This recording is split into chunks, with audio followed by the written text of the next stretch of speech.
Parce que oui, l'image de site où on peut monnayer son corps, ah bah ça fait pas rêver les banques. En 2021, OnlyFans annonce donc une interdiction du contenu explicite sur la plateforme pour avoir moins de bif avec les banques et plus de bif dans les poches. Mais voyant tout ce qu'ils avaient à perdre, ils ont fait marche arrière au bout de 6 jours. Combien ça fait pas beaucoup. 6 jours. Donc en moins d'une semaine, ils se sont rendus compte qu'ils allaient couler s'ils interdisaient le contenu pour adultes.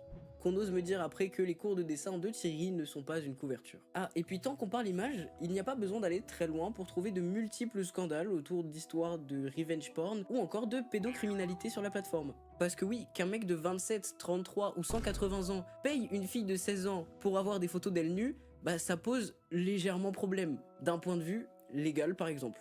Je dis pas que c'est ce qui se passe majoritairement sur la plateforme, mais ça montre quand même un gros problème de modération et ça remet très fortement en question l'encadrement. L'encadrement en termes juridiques, c'est d'ailleurs un très gros problème pour toutes ces nouvelles plateformes parce qu'en France du moins, la prostitution est toujours illégale et de fait très mal encadrée. Enfin, OnlyFans ça rentre pas dans la prostitution mais tout ça on y reviendra.